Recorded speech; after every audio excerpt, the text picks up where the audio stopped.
ассалому алайкум тамошобинони азизи шабакаи маъмуразия ва шабакаи биёгумуси ҷайҳон дар ноҳияи ҷайҳон. имрӯз мо қарор дорем дар ноҳияи ҷайҳон, адресаш пеши автовокзал, хумсангири аввала ҷайҳони ҳозира. дӯстони азиз, кадоми реклама дошта бошен, рақами телефоне ки дар рӯи экран мебинен рақами ватсап аст. дар ҳамин метавонед муроҷиат кунед.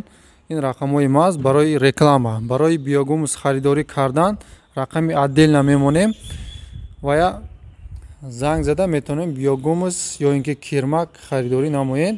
ин акам канали худшон ҳам доранд дар YouTube. номи каналаш биёгумуси ҷайҳон дар ноҳияи ҷайҳон. канали ин акам бидроен, интересни аст, ба каналашон обуна шавед. видеоро то охир тамошо кунед, фикрҳои худтонро дар комментариҳо гузорен. чизе ки нафаҳмидем саволотонро битен, иншоалло ҷавоб метем.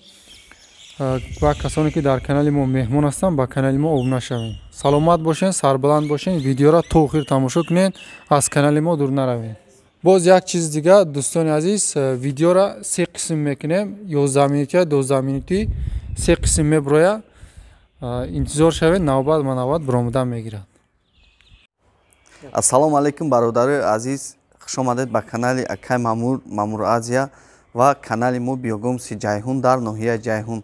Амҷа силкаша қатъи аму чиш мемонем. Сураташ мақсад кадомед ки ай ноҳияи ҷайҳоне, ай ноҳияи ҷайҳон ва ай кадом минтақае набоше, метавонед ки бидроe обуна шаве, канала дастгирӣ кине ва ай мавзӯъҳои нав ба нав хабардор боше. Хай хуш омаде Акай Мамур. ба фикрам ки қатъи саволотон омадагӣ. Саволот дар бародари азиз ҳозир Акай Мамур ба хотири ҳамун якчанд барнома карда буданд, ба хотире ки саволо дар комментариҳо бидан, ҳамонро саволои асосиша ҷамъ карда овардагиянд. Марҳамат Акай Мамур, шумо метавонед ки чӣ саволе ки дар ҳамин соҳа боша мо тайёрем. ҳозир пешакӣ як бор нишон метиҳем биёгумус чия, кирмак ҳаминора нишон метиҳем ба таври чиша оригиналша мақсад. ҳозир мо биёгумус мегӯем, мардум намедонад чия. як бор якм биёгумуса нишон тиҳем. Ина бародарои азиз, инами биёгумуса, ина мақсади кори мо асосиш инамира тайёр кардан. ҳозир дар бораи ин мо гап мезанем. бародаро биёгумуса нишон додем. ҳозир як бор кирмака зишно ки кирмаки моро нишон тиҳем. биёгумус чия, кирмакиш чия? Ина кирмакиш инами кирмаки сурхи калифорниягӣ мегӯянд амира. ба инами тарз зишноки мо метиҳем чиёда клиентода. ҳозир кирмак гишнай барои фурӯш бировардагия. биё ба инами тарз мефурӯшем. биёгумус чист? биёгумус ин нуриҳои аз ҷиҳати экологӣ тозае ки ба воситаи порӯи чорво ва чизҳои пусандаи табиӣ аз ҷониби коркарди кирмҳо тайёр мешавад. биёгумус ном дорад. биёгумуса мо нишон додем. биёгумус чанд намуд мешавад? биёгумус намуд ё рангаш хай гап мезанем. биёгумус вобаста ба чи зоти кирмак муайян карда мешавад. биёгумус вобаста ба ҳамун сеткаи элак муайян карда мешавад. биёгумус вобаста ба ҳамун хулосаи лаборатория муайян карда мешавад. качествои биёгумус вобаста ба ранг муайян карда мешавад. хулоса биёгумус аслан як намуд мешавад. ҳамин качествои биёгумус и вермиферма ай дига вермиферма фарқият дора. чӣ фарқият дора? ҳамон вобаста ба савод ва илми ҳамун вермифермадор биёгумуса качествоаш фарқ мекунад. баъд ду намуд мешавад биёгумуси хокӣ мешавад, биёгумуси обӣ мешавад. жидки биёгумус мегӯянд. биёгумус чӣ тавр тайёр мешавад? биёгумус чӣ тавр тайёр мешавад? биёгумус ба воситаи пору, чӣ хеле ки мо дар мафҳум гуфтем, ва чизҳои пусанда ва ба воситаи ина вермикомпостерҳо, инамино ҳамаш вермикомпостера ё ки ҳозир бо мегӯянд ки вермикомпостер, ҳозир бо мегӯянд ки чӣ биорактор меган. Биорактор чия? Биорактор қутича ё хоначаҳои махсусе ки дар он кирмҳои махсус барои тайёр кардани биогумус кор ва фаъолият бигем меша фаъолият мекунанд. Биорактор ё вермикомпостер ном дорад. барои тайёр кардани биогумус кадом намуди кирмак истифода бурад ва чӣ ном дорад? барои тайёр кардани биогумус асосан ҳозир дар Россия, дар Осиёи марказӣ асосан қариб ки як 70% кирмаки сурхи боронӣ калифорниягӣ, кирми сурхи калифорниягӣ, мақсад калифорнийский даждевии черви меган, ҳамура истифода бурдестанд. Барои чӣ? Барои ки минтақа гармай, ҳамин кирми калифорниягӣ барои ҳамин минтақаи ҳамин Осиёи марказӣ бисёр мутобиқ ай. Худи мо ҳам ҳамин кирмаки сурхи борониро истифода мебарем. Дар Россия 4 намуди кирмака истифода мебаранд. Дендрабена, старател, кирмаки ҳамин чӣ калифорниягӣ ва дурага меган, ҳамура истифода мебаранд. Дар Узбекистон кирмаки дурага ҳаст, ҳатто дар худмон ҳам ҳастай, хай намегем дар ки ҷоай. ҳамун касе ки худаш чӣ дошта боша худаш бига. Ино ҳам ҳамаш мақсади асосишон ҳамин биогумус тайёр кардан, лекин кирмаки сурхи калифорниягӣ бо хубтар ва зудтар тайёр мешавад. Мизоҷо метавонанд ки минтақаҳошон агар гарм ранги ҳамин ноҳияи Ҷайҳун, Фархор, Калхозобод, Ҷиликӯ, ҳамин минтақаҳои гармӣ метавонанд ки кирмаки сурхи боронӣ истифода баранд. Биогумус бо качестваш хубтар ай кирмако аз ҷиҳати майда буданаш. Хӯроки асосии кирмак чист? Хӯроки асосии кирмак ҳозир хӯроки асосии ҳар чизе ки пусандаи ҳамура мехӯра, лекин мо барои объём биогумус бисёртар гирифтан мақсад мо наметавонем ки дигар ҳамин 10 тон 20 тон барг мақсад ҷамъ карда наметавонем. Ба ҳамин хотир чӣ ҳам метиҳем? Поруи гов, гӯспанд, асп, харгӯш, биз, абиғарзи мақсад поруи мурғ ҳамеша ура бисёр коркардаш мушкилай. аз биғарзи поруи мурғ, хук, саг, пишак ва дигар ҳамун чизои ҳамин 4-5 намуд. Асосан ман фақат ба поруи асп тайёр мекунам.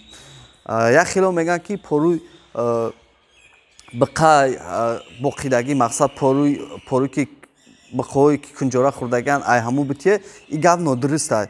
И фақат акн не барои кори худаш дуруст ай, мақсад истифода бара хуб ай, не ки мо ҳаракат мекунем ки ба ҳама намуди поруҳо кор кунем, ҳам таҷрибамона зиёд кунем, ҳам биогумуси басифат бибурем.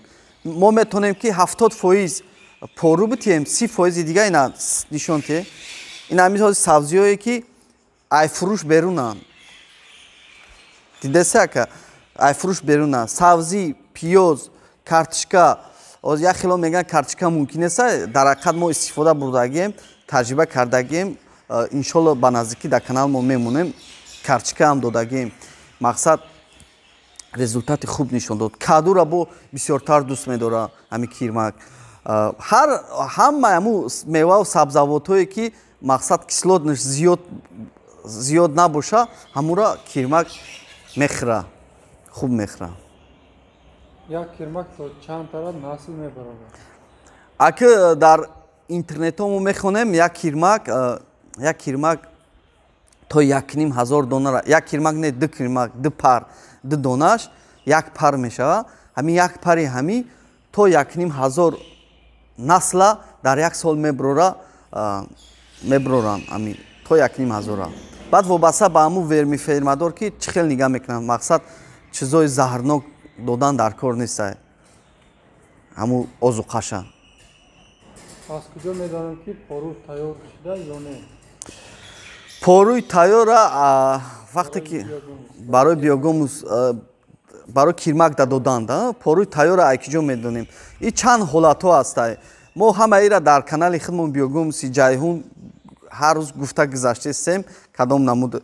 Аслан бояд ки аввал компост мекунем чӣ мекунем як хело 3 бор мешаванд 3 бор кӣ мешава 3 бор 4 бор мешава аммо одамое ки навкоре ки кора сар мекунанд дар ҳақиқат барои онҳоро дуруст аст ҳарчанд качествои биогумусон сустар меояд нисбати компосту леки барои кора ёд гирифтан онҳо ҳатман бояд бушуванд ки мақсад зарар наёбанд мо ҳам ҳамин хел тавсия метиҳем шуштандао чӣ шумо гуфте кадом намуди пору и ҳамун пору вақте ки тайёр мешава ҳамун буш гум мешава баъд сиёҳ мешава хай баъд якчанд намуда бародарон метавонанд ки дар комментария нависанд ё ки дар комментариҳои канали мо бинависанд мо саволошона пурра ҷавоб бидиҳем ҳозир мақсад барои ӯра доказат кардан 1 соат дар кора аз як тон пору чӣ қадар биогумус гирифта мумкин аст аз як тон пору чӣ қадар биогумуси тоза гирифтан мумкин аст 600 кило биогумус фурӯши биогумус аслан литр ба таври ҳалолиша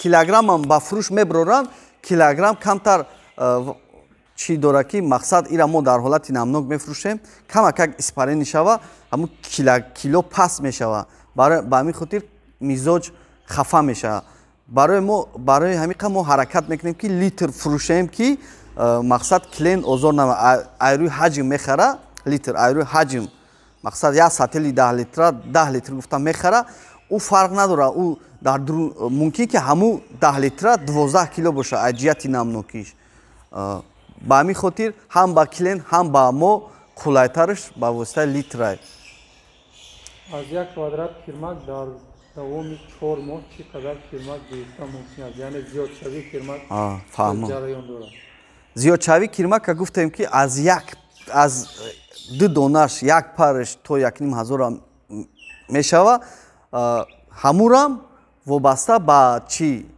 хел нигаҳ мекунӣ ҳамура мақсад зиёдшавиш айрӯи ҳамин инкишоф меёвад ина мо оз дар даруни ҳамин биноем дар мо биогумус коркарди биогумус хубтар мешавад дар берун дар боду ҳавои тоза мо таҷриба кардем оз мо нишон метиҳем ӯ дафъа дар ҳамин канали шумо мо як биоректорчаи майда сохта будем мо мерем нишон метиҳем чӣ қадар афзоиш ёфтанд чӣ қадар кирмо тухм кардиянд хулосаи гап ки афзоиши кирмак вобаста ба ҳамин гуфтестам ку мақсади раҳо дора ки ира гишна мондан дар кор нест ҳама ҳамун градусҳо дора ҳароратҳо дора ҳамира ҳаракат кардан дар кор ки қонуни қоидааш қатъӣ кор кунем баъд ҳамун касе ки кирмак мехаранд ҳамин клиентҳо бояд ки ҳамун одами кирмакфурӯш 1 сол таҷрибаи корӣ дошта боша 4 фасли сола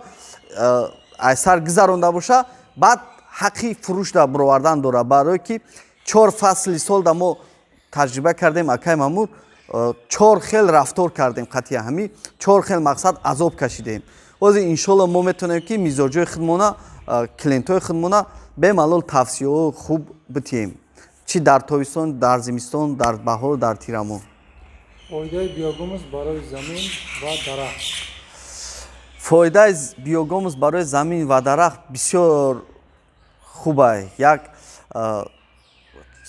чӣ фоидаҳо дорад мақсад аз ҷиҳати намнокиро дар гирди ҳамун дарахт намнок меқапад мулоим меқапад замина то 5 сола бақувват меқапад агар биогумуси качественӣ бошад бо чӣ шуразамин бошад шуразамина айбайн мебарад дарахт касалӣ бошад ҳамун касалиро соз мекунад хай дар бораи биогумус тафсири биогумус бисёр фоидаҳо доранд дига ҳоҷат маълумотҳо ҳам бисёранд дар интернет одамое ки таҷриба кардиянд ман ҳамин қашан медонам ки касе ки айма биогумус харидагия ҳатто ки ай душанбе бо як бори дига ҳамин ба наздикӣ бо душанбе бурдем клиентҳои асосии мо ҳозиражда ҳамин чи ай душанбе шаҳри туз калхозобод ҷиликӯл 5 клиентҳои асосиимонанд фарқи биогумус аз пору ва фарқи нархашон фарқи биогумус айпору одам русҳо мегӯянд 100 маротиба, лекин ман мегӯям ки ҳам 10 маротибаш баса. Бисёр фарқияти калон дора айпору. мақсад поруда вақте ки порура мезанӣ тухмои бегуна, алафи бегуна мебуроя. Порура бисёр бизанӣ месӯзона, биогумус намесӯзона. Мақсад чӣ қадар бисёр бидозӣ. Фарқияташ бисёр калонай, не ки фоидаша айрӯи фоидае ки ба замин мегем 10 кара 10 маротиба зиёдтар. Вақте ки мақсад 10 тилешка одамо чӣ мезананд? 10 тилешка пору мезананд. Метавонанд ки 1 тилешка биогумус бизананд, бо аҷияти заҳрнокӣ беҳтар, хубтар, биогумус хубтарай. Баъд нархошон, нархи пору ҳозир мо ҳисоб кардесем, 1 кило пору мода мақсад чӣ мешавад? 10 дирам 20 дирам, а 1 кило биогумус 4 сомон. Ина фарқиятша ҳамо одамо худшон биброранд дига. Хулоса бизнеси биогумус 10 карата, айни ҳол 10 баробар фоида чем пору. Ина бо як хулосаи оддӣ. Мақсад мо 1 квадрат кирмак мефурӯшем, 1 камаз пору мехарем. Ина ҳамин фарқиятша худшон клиентай ҳамун тамошобинай худаш биброра. Хулосаша биогумус андоз дорад, яъне ҳамин фаъолияти кирмакпарварӣ андоз дорад. Налог дора ё не? Рости ҳозираш да и фаъолияти мо фаъолияти навай аз сабаби фаъолияти навай то ба ҳол мо да ҳеҷ кам муроҷиат кардагӣ неста. Қонунгузории Россияро дидим, фермаҳои Россияро дидим, дар оно гуфтагия ки фақат ипей ҳуй мекунанд. Ипей ака ҳами фирма ҳуй мекунанд. Мақсад ҳозираш да мо да қадар корам неста. ҳозир мо бояд бренд дошта бошем, печати худмона дошта бошем, баъд фирма ҳуй кунем мешава. Ҳозираш да то ҳозира налогам наомада, агар биёям ҳамун 6% налог чӣ мекунем. Лекин иҷа да як гапае ки ҳар чизи маҳсулотое ки ҳамин ба кишоварзӣ ёрӣ расонай андоз мақсад надора. Дар Россия литсензия аниқ надоранд. Ҳамин вермифермаҳо литсензия надоранд. Литсензия дар кор неста. Фақат ҳамун ипей ҳуй мекунем, ба ҳамин фаъолият шурӯъ мекунем. ҳозир рашда худ монда рости мо навфаъолиятем, навкорем. Мисол аҷияти налог, аҷияти давлат барои мо, барои дастгирии фаъолияти соҳибкорӣ бисёр дастгириҳо кардастанд. Мора мақсад ягон бор ягон кас ҳам наомада. ҳозирашта ба фикр мекунем дар ҳамун қонунгузорӣ монам ҳамин чиз оли омадагӣ неста. ҳозир ака нав мумкин бишава, хай бишава, бо хуб мешава, модам ки клиентҳо да мақсад бо сари баланд чӣ гарантиҳо муқатӣ мефурӯшем.